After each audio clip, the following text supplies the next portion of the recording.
Salut les amis, aujourd'hui nous sommes enfin de retour pour parler du foot. Donc aujourd'hui c'était l'ouverture de la première ligue, de la première journée de première ligue avec un magnifique Liverpool-Bournemouth et aussi en parallèle de notre belle Ligue 1 à Marseille-Rennes, donc un Rennes-Marseille. Donc là-bas on va commencer par le premier débrief qui sera Rennes-Marseille.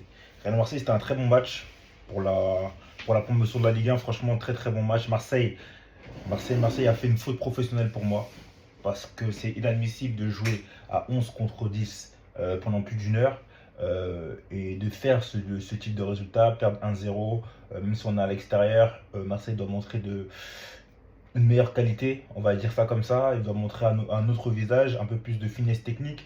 On avait l'impression par moment que les Marseillais n'avaient pas d'attaquant, et ça c'est inadmissible. À partir du moment où on arrive à aligner Guéry, Greenwood, Rowe, ces trois types de joueurs-là, ces joueurs de ballon, et aussi que sur le banc tu peux faire entrer un Aubameyang, c'est qu'il y a un problème. Donc aujourd'hui, on va faire un petit débriefing. Donc le match de Marseille, franchement, Marseille, je ne comprends pas. Franchement, c'est une faute professionnelle. C'est la première journée, mes amis marseillais, vous devez avoir un très très gros problème. Aujourd'hui, comment vous pouvez faire? Comment vous pouvez avoir des défenseurs comme Ballardi? Les gars ne défendent pas. Ce mec-là ne défend pas. Et il y a un souci. Il y a un problème.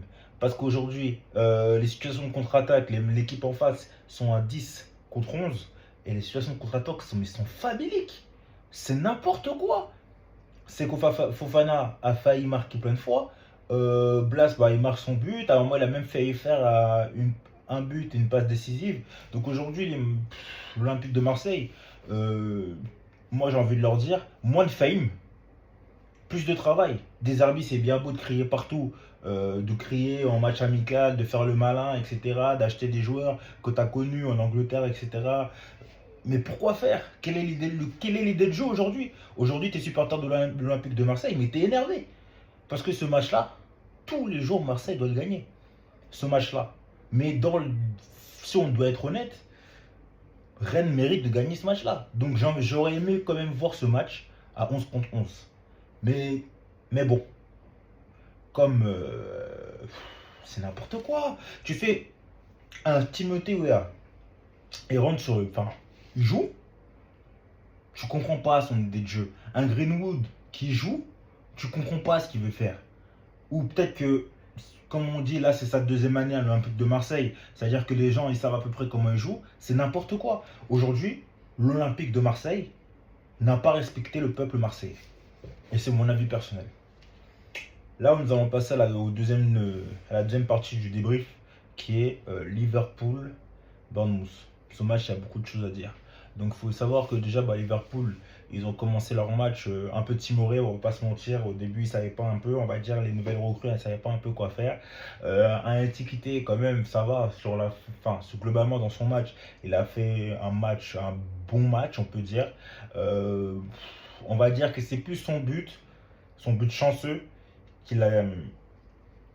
Comment vous expliquer ça? Qu'il a aidé à, à faire un bon match. Voilà, parce qu'à partir de son but, étiqueté, on le voit un peu plus.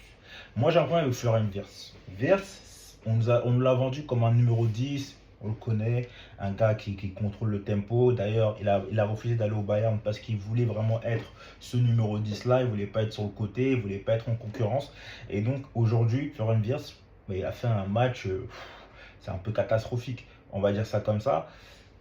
Mais bon, disons que c'est la première journée, on va le laisser. Aujourd'hui, à Liverpool, c'est parce que vraiment ils ont des individualités qui gagnent le match. Parce que si on se penche vraiment sur le match, Bournemouth font un très bon match pour moi. Enfin, très bon match. Ils font un bon match pour moi. Un Bafodé Diakité est très solide derrière. Bournemouth aujourd'hui, ils nous ont montré des qualités. C'est vrai que par moments, ils sont quand même limités, mais ils ont quand même des bons joueurs. En passant par un Semenyo qui a marqué un doublé, au passage qui a été un peu victime de racisme. Donc c'est vraiment fort. Semenyo, très très fort. Qu'est-ce qu'ils font? Qu'est-ce qu'il fait encore à Bournemouth? Ça, c'est des questions à se poser. Un Semenyo, pour moi, devrait jouer dans un top club. Dans un top club. Mais pourquoi les gens ne vont pas le chercher? Ça, il faut poser les bonnes questions. Aujourd'hui, Liverpool jusqu'au 2-2. Après le 2-2, le match bascule dans dont on comprend pas parce qu'on va disons que Dortmund il craque, il craque clairement. Donc tu comprends pas ce qui se passe. Donc Liverpool après, grâce à la qualité technique de ses joueurs, ils réussissent à gagner quoi. Mais sinon en vrai de vrai, Liverpool, si c'est ça votre champion, ça fait pas peur. Mais ça fait pas du tout peur.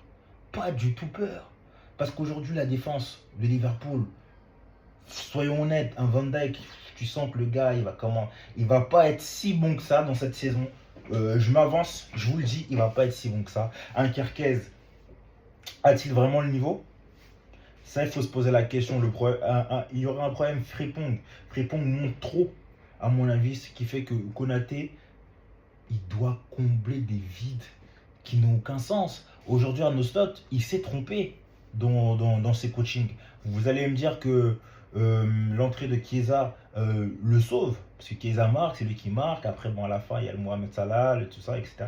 Mais ce que je veux vous dire, c'est qu'aujourd'hui, Liverpool aura des problèmes de profondeur de banc. Aura clairement un gros problème de profondeur de banc si ça continue. C'est bien beau de claquer des millions et des millions sur le marché des transferts, sur les joueurs offensifs. Mais si ton équipe est déséquilibrée, aujourd'hui, l'absence d'un Gravenberg fait énormément de mal à Liverpool. Énormément de mal. Et on se rend pas compte. Aujourd'hui, ils sont venus avec un double pivot, McAllister, Szoboszlai. C'est vrai que ça tenait un peu la route. Mais ce que je veux vous dire, sur une saison, tu fais sur ces deux-là, sur une saison, ça peut être très compliqué. Aujourd'hui, quand tu fais rentrer Endo en latéral droit, quand tu fais rentrer, à un moment, tu fais rentrer, comment il s'appelle là, Gomez à 2-1. Tu fais Endo Gomez à 2-1. Tu fais sortir Etiquité et tu fais sortir, si je dis pas de bêtises, McAllister. Mais tu t'attends à quoi? Tu t'attends à quoi? Curtis Jones, c'est pas ça. Tu t'attends à quoi? Donc aujourd'hui, Liverpool gagne 4-2, c'est vrai. Début du championnat, ils ont gagné. Mais franchement, vous allez dire que c'est la première journée de championnat, mais il faut faire attention. La sonnette d'alarme, parce que les méchants sont là. Les méchants jouent dimanche à 17h, et vous allez voir la différence. Vous allez voir la différence. Donc voilà, merci de m'avoir écouté.